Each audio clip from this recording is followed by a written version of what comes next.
해외 장인들과 기술 교류, TV 카톡쇼 20회 출연, 해외 경력까지 14년, 카페와 블로그 회원 8,000명, 프로까지 교육하는 디테일링 샵, 프로들의 잡지 기사 연재. 안녕하세요. 대한민국 1세대 디테일링 샵 코시토모 디테일입니다.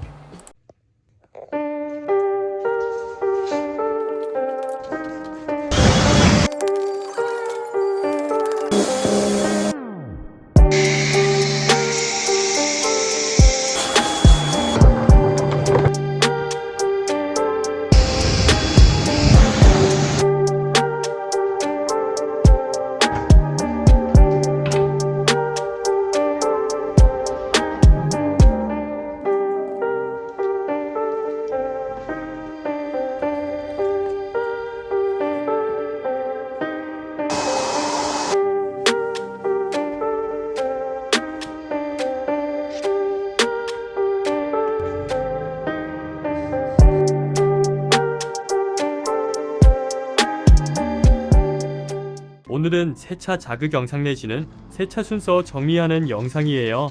잔기스 안 생기는 세차의 필수는 바로 프리워시죠. 프리워시는 케미컬 스프레이와 프리워시 린스로 나뉘어요. 흙먼지 없이 미세먼지만 있을 때는 생략해도 되는 프로세스예요. 저희가 쓰는 프리워시 케미컬은 케미컬 가이즈의 버그앤타르 워시예요. 조금이나마 벌레와 타르 제거에 도움을 받기 위해서죠. 세차 케미컬의 pH에 따른 종류는 따로 영상으로 만들어 볼게요. 오늘은 흙먼지가 좀 붙어서 프리워시가 필요하네요. 오늘 보시는 내용은 카케어 프로그램이에요. 2시간에서 3시간 프리미엄 세차로 보시면 되시고요. 고압수 린스 헹굼이 사실 잔기스 방지에 제일 중요한 요소죠. 하지만 고압수가 위험한 요소가 많다는 것도 알아두세요. 창업교육에서 설명하는 내용이지만 바바수에 따라서 써야 해요. 디테일링샵에서 쓰는 압력, 셀프 세차장 압력 모두 다르죠. 참고로 900바의 워터젯이라는 걸로는 돌에 구멍을 뚫거나 재단할 때 써요. 세차가 아무나 할 수 있는 걸로 여겨지지만 고압수 압력을 계산 못하는 사람이 세차 전문가가 될 수는 없어요. 다음은 폼린스인데요. 농도가 짙은 폼이 유행이지만 폼 농도가 짙으면 미트워시가 페인트에 제대로 닿지가 않아요. 그러면 떨어져 나가야 할 타르 철분이 그대로 붙어 쌓이게 되죠. 그래서 폼은 보이는 정도로 존재하기만 하면 되고 윤활성과 폼 형태가 해결해주는 유분 세정 효과만 내주면 돼요. 만약에 내 차에 유리막 코팅이든 무럭스 코팅이든 코팅이 되어 있고 미세먼지만 안 잤다면 폼 세차는 필요 없어요. 오히려 폼이 왁스 코팅 효과를 저하시키죠. 미세먼지만 있는 경우는 린스만 제대로 하고 드라잉 해줘요. 그러면 왁스 코팅이 유지가 오래되고 그 위에 또다시 레이어링, 즉 겹겹 왁스 코팅을 할 수 있죠. 다음은 미트워시를 위해 버킷 폼 만들기를 해주는데요. 오염이 심한 차는 이전에 린스를 한 번 더 해주는 것도 좋아요. 개인이 이 버킷 시스템을 매번 하기 어려우니 원 버킷 그립가드 시스템으로 진행해볼게요. 미트질은 극세사 미트를 손에 끼지 않고 그대로 잡아서 두 겹으로 미트질을 살살 반복해주는 편이 잔기스가 안 나죠. 전장면처럼 미트질은 위에서 아래로 이동하면서 하되 아래로 이동 후에는 버킷 속 그립가드에 혹시 모를 이물질을 털어줘요. 미트워시는 상부용과 하부용으로 나누어 주는 것도 좋은 방법이 되겠고요. 젖어 있을 때는 생기는 잔기스가 눈에 안 보이니 정말 살살 해줘야 해요. 카샴푸에 윤활성이 존재하는 이유기도 하죠. 이제 마지막 린스 헹굼을 해줘요. 저희는 애초부터 페인트에 무리가 안 가는 고압수 기계를 사용해요. 비싸고 큰 기계가 압력이 높아서 되려 안 좋을 수 있어요. 남겨진 폼을 위에서 아래로 흘려내려줘요. 안 그러면 시간과 물이 너무 많이 필요해져요. 보세요. 가까이서 쏘지 않는 안전한 방법과 효율적 무브로 금방 폼이 사라졌죠? 다음은 드라잉인데요. 90cm 이상의 대형 드라잉 타월 두세 장은 필수입니다. 작은 타월은 더 많은 접촉을 유발하고 많은 접촉은 많은 잔기스를 유발하니까요. 드라잉 시에는 어떤 압력도 도장면에 가해져서는 안 돼요. 폼 같은 윤활제도 없으니까요. 하지만 여기서 발수가 안 되는 차량들은 미세하게 물속 미네랄이 표면에 남게 될 수 있죠. 그래서 그런 차들은 드라잉 후 후속 프로세스가 꼭 필요해요. 후속 프로세스가 없으면 남은 미네랄들이 세차 때마다 남고 묻게 되면서 결국엔 워터스팟이 생기는 주요인이 되죠.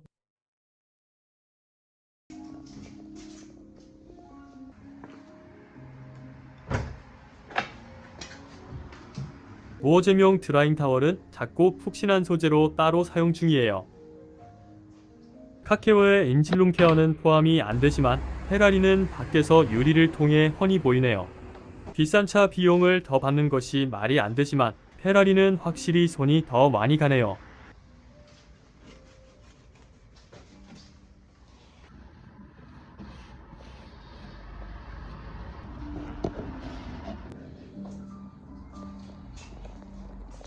그럼 드라잉 후 남은 초미세 미네랄은 어떻게 해결할까요? 어떻게든 윤활성이 있는 케미컬을 써야 뻑뻑하게 도장면을 만짐으로 인해 생긴 스크래치를 피할 수 있겠죠? 보시는 제품은 프로들에게 극찬받는 세라믹 코팅제인데요. 미끄러운 특징을 가지고 있기 때문에 눈에 확인 안 된 남은 미네랄을 닦아내는데 최고죠. 미세하게 코팅되는 세라믹, 즉 실록산 성분이 경화되면서 얇은 보호막을 만들어줘요. 이렇게 촉촉히 발라주고 3분 있다가 버핑, 즉 펴주면 되는데 작업성이 아주 훌륭해요. 이렇게 한두 번 버핑으로 금방 펴지죠? 곧 화학 인증과 신고 후 출시됩니다. 너무 미끄러워서 종이컵은 물론 파리, 모기, 장수벌레, 개똥벌레, 까치, 참새, 까마귀, 고질라, 티라노사우루스 다 미끄러져요. 이제 인증 후 신고 중이며 일반 대중에게도 곧 판매되니 기대 많이 해주세요. 프로 디테일러라고 할수록 차를 대하는 자세가 달라야 하죠. 미세 잔기스 등 어떤 데미지도 생기지 않도록 만져줘요.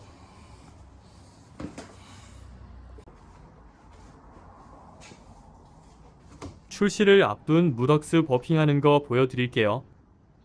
이렇게 채도가 높은 차량은 습식 도포 후 3분 뒤 버핑하면 쉬워요.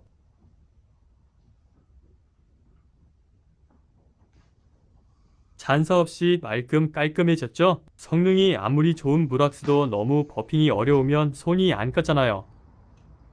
손이 가요? 손이 가 새우깡 같은 무락스 곧 나옵니다.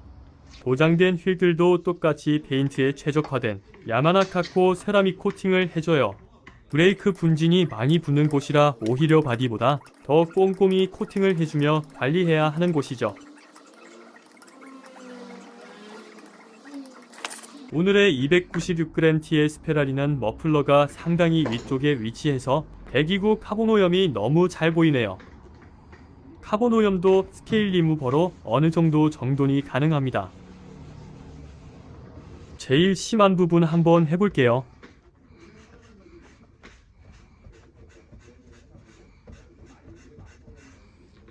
많이 좋아졌죠? 전용 케미컬 없이 컴파운드로 문대면 무광의 이노다이징이 광을 내며 번들거리게 돼요. 어떤가요? 일반 세차라 하지 않고 카케어라고 하는데 이해가 좀 되시나요?